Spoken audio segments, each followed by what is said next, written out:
Hello, welcome back to my channel and welcome to the January wrap-up. Okay, so the first book I read in January was Where the Drowned Girls Go by Seanan McGuire, and this was a fantasy novella which was also the 7th book in the Wayward Children series and one of my most anticipated book releases for this year. So in this series we have a bunch of kids who go through some doors that lead to other worlds. And when those kids get back to their original world, which is basically our world, they go to Eleanor's school, and Eleanor has gone through a door herself, and so she understands what those kids are going through. But in this particular book, one of the kids doesn't want to be in that school anymore, because all the kids in Eleanor's school, they feel like they belong in those other worlds they were in. They feel like that's the world that fits their personality, that fits who they are and who they want to be, and they just want to find a way to get back to those worlds. But that specific girl doesn't feel the same. She wants to forget what she lived while she was at the other world. So she goes to another school, which is for kids who don't particularly like their experience in those other worlds and they want to forget. But it turns out that there are some sinister things happening at their other school, and it is not as friendly as she was hoping. And I read all other 6 books in a reading vlog last year, and I realized while reading all those 6 books that I really liked the ones where we got to explore a new world along with the characters. But I didn't like the ones where they had like a quest or a mission and we just followed them as they were solving their problems but not really exploring the world. And this particular book really reminded me of the first one, which was set in our world, and they were just trying to figure out how to fix something and how to find something out. And the first book was just alright for me because, like I said, I like the ones where we got to explore different worlds. And in this 7th book, we also didn't get to explore a new world. We were just following that girl as she figured out what was happening at the school and how she could fix what was wrong. And so it was also just okay for me, and I gave it 3 stars. The second book I read was called Where They Found Her, and it was by Kimberly McCreight, and this was a thriller mystery novel. So in this book, the body of a baby is found near the college campus of Ridgedale, and we follow 3 main characters who are Molly, Sandy, and Barbara.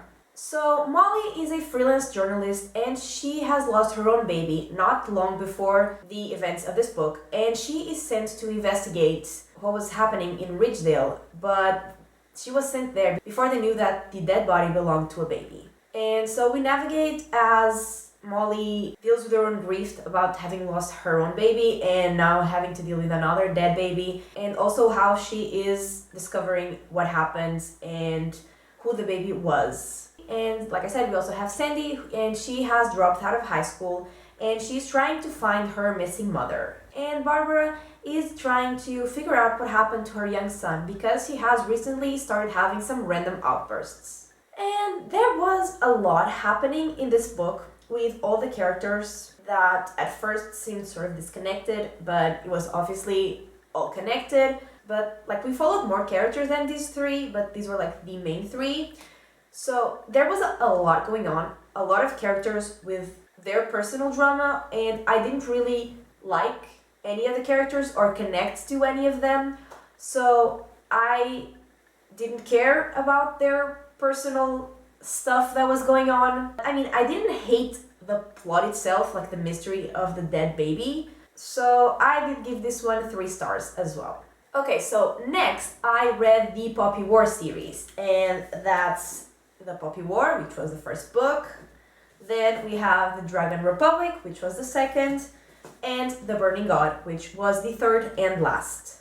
And so the Poppy War is a fantasy and historical fiction series, and I have reading vlogs for the 3 books separately that I will link in the description, or like I have a playlist, so maybe I'll link the playlist. And in this series we follow Rin, who is a war orphan, and she has passed a test that allows her to go into the most elite military academy, which is called Sinagard. And when she goes there, she thinks that her life is gonna change for the best. She's finally gonna be able to do what she wants with her life instead of working for people who don't care about her at all. And things do change, but they don't particularly change for the best. There is a war starting, and this whole series shows the devastating effects of war on particular people and on countries as a whole. And it was brutal. Like, this series was heartbreaking. And it did make me cry. The last book did make me cry, which doesn't happen ever. But yeah, I was destroyed when I finished this series. And the world building was so incredible. And the characters, I mean, I obviously didn't like all of the characters. Honestly, I didn't like most of the characters, but that's not a bad thing. Like, there was no character for which I didn't have like a strong reaction, a strong emotion towards. So yeah, the characters were so well developed, and the world building, like I said, was incredible, and the magic system was also so amazing, and obviously the plot itself, like, perfection. And yeah, like I said, perfection. So 5 stars. I gave 5 stars to all of the books, and yeah, I love everything about this series. So, after reading this series and being devastated by it, I read Frankenstein by Mary Shelley, which I think we all know is a classic horror novel. And in this book, we follow Dr. Frankenstein as he creates a creature, and we then follow that creature as it explores the world and observes humans and how they behave with each other, and then how cruel and horrible they can be to something that's different from them. And like I said, I read this after I read the Poppy War series, so I was really sad. And this book was also so sad, which did not make me feel any better. But it did take me a while to get into this book. It was probably because the writing was from the 1800s. And I definitely prefer the chapters in which we were following the creature's perspective. I didn't care much about the ones where we followed Dr. Frankenstein or like the other guy who was on the ship. But yeah, the chapters in which we were following the creature's journey were really beautiful, but also really heartbreaking, and it was really sad. And I gave this one 3.5 stars. And the last book I read in January was Luster by Raven Leilani, and this was a contemporary fiction novel. So in this book we follow Eddie, and she is in her 20s and going through some personal and also professional troubles. And then she gets into a relationship with a man who's in an open marriage. And she actually starts getting close to the man's wife and the couple's adopted daughter. And I had seen so many good reviews about this book, like last year. And like I wanted to read it at the time, but then I didn't because I forgot, because that's just my memory or lack of it. And in January, I saw that book and I was like, oh yeah, I meant to read that like a while ago. So I read it, but I did not love it.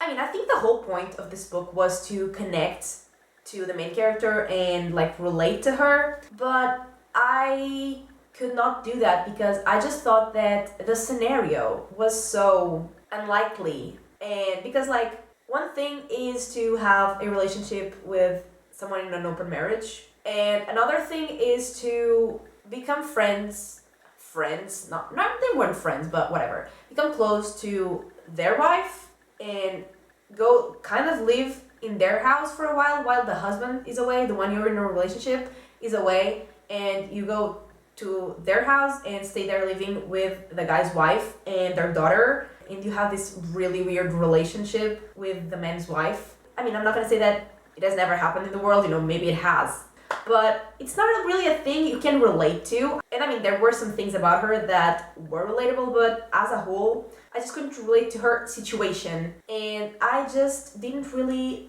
particularly like her either. And also there were like some moments there when like something tense was happening and I was like, ooh, is something gonna happen to her? And then I had to remind myself that this wasn't a thriller, so no, nothing was gonna happen to her. And it didn't. But yeah, like I said, I didn't love it, but I also didn't hate it. so I just give it 3 stars.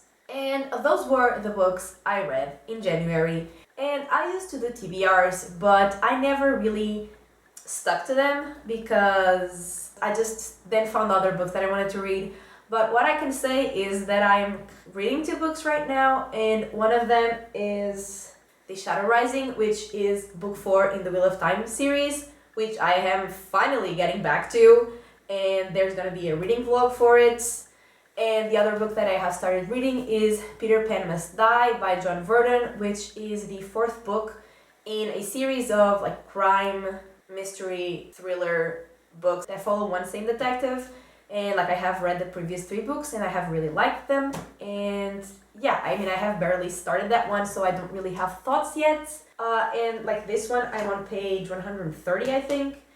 Yeah, page 130 of like a 1,000 page book, so I'm pretty much still in the beginning as well, but I have actually really enjoyed the part that I have read. And yeah, this is everything for this week's video. I really hope you enjoyed it, and if you did, give it a like and subscribe, and I will talk to you next time. Bye!